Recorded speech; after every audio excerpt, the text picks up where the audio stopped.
Okay, good morning, children. Today in this video we are talking about Ranga's marriage. This is the next chapter, lesson number 3 of your supplementary reader. First, I will give you the introduction of this lesson to you guys. Okay, so this story, Ranga's marriage, this revolves around Ranga, who is the accountant's son, who got the opportunity to go out of the village to study for higher education. The narrator takes you through a journey where he changes Ranga's perception about the marriage, okay, and how he staged their union with the help of Shastri and what role English has played in their village. The entire story involves the funny instances and references for the narrator has made sure your mind stays occupied with the story. Okay. So this is just brief about this story. Okay. The story called Ranga's marriage. Okay.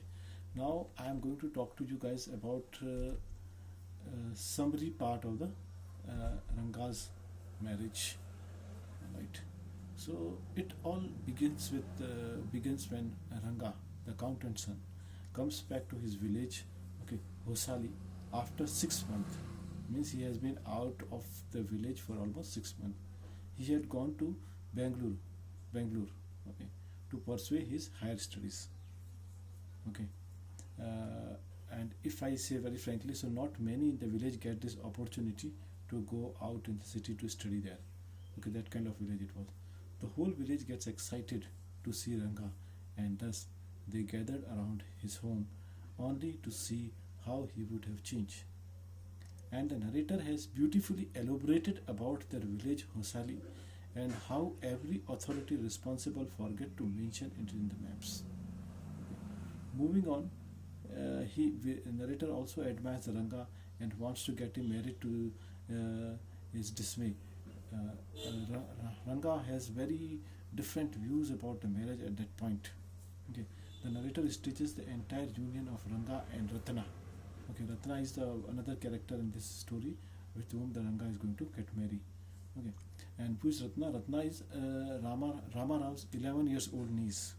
Okay, the girl has a very sweet voice and she can play veena and harmonium. Okay, at first the narrator tells him that she is married, okay, to see how it affects the Ranga.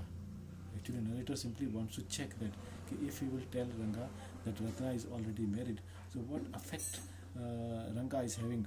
Okay, so and as expected, the Ranga was disappointed when the Ranga comes to know that this girl is married.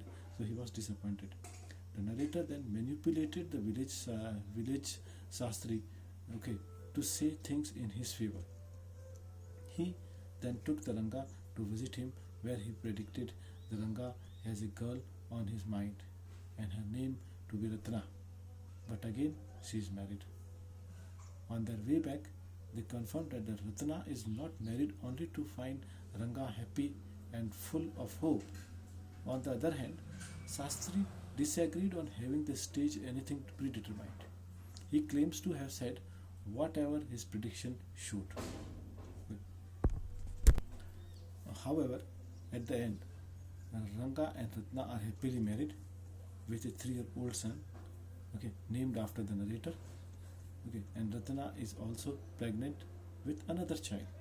So to conclude, the narrator makes sure that he did not bore his readers. So this is a kind of a story which is a bit funny also. The author is trying to put some humor here and there to create the more curiosity for the readers.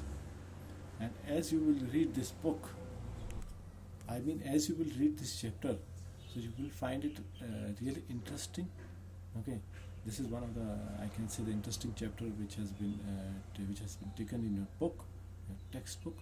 But only thing what is expected from your side is your hard work, your dedication, and you guys have to read with your what I can say, whatever sources, textbooks available to you. You need to have all the material with you guys, okay, including your textbook, your notebook, your digital resources, okay, and you will take the help of all the sources and the chapter become much more easier for you to understand. So this much for in this video for you guys.